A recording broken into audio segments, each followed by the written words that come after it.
आपण पाहताय महाराष्ट्र खबर न्यूज। या बातमीचे प्रायोजक आहेत Shri Ganesh jewellers and Saraf production Pune. पावसामुळे देशभरात भाजीपाला आणि फळ पिकांचं मोठं नुकसान झालं। अशा परिस्थितीमध्ये बाजारपेठांमध्ये टोमॅटोची आवक कमी झाली। टोमॅटोचे नवी मुंबई या शहरामध्ये दर 100 पार गेल्याचं चित्र आहे। अशा परिस्थितीमध्ये मुंबईच्या दादर परिसरातून एक धक्कादायक व्हिडिओ समोर आलाय, ज्यामध्ये दादर पश्चिम येथील मार्केटमध्ये कचऱ्यातून वेचून सडलेले टोमॅटो विकले जात असल्याचं दिसतंय।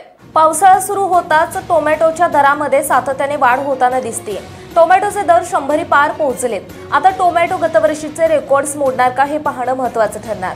राज्यातील नवी मुंबईमध्ये टोमॅटोचे दर 100 पार पोहोचले आहेत। काही दिवसांपूर्वी टोमॅटोचे दर 70 ते 80 रुपयांवर होते। आता आवक कमी असणाऱ्या बाजार समित्यांमध्ये 100 किंवा त्याहून अधिक दर मिळत आहेत। मुंबईत सगळ्या भाज्यांचे दर गगनाला भिडलेले आहेत। अशा परिस्थितीत दर वाढलेले असून दादर पश्चिम येथील मार्केटमध्ये कचऱ्यातून वेचून आणलेले सडलेले टोमॅटो विकले जात आहेत। टोमॅटो महाग झाले असून मध्यमवर्गीय लोकांच्या खिशाला कात्री लागते। असं असताना मोठी काटकसर करत लोक खरेदी करतात। अशा परिस्थितीमध्ये जर भाजी विक्रेते लोकांच्या जीवाशी खेळ करत असतील तर ही बाब निश्चितच चिंताजनक आहे।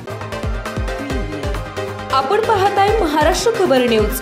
या बातमीचे प्रायोजक आहेत Shri Ganesh jewellers and Saraf production Pune.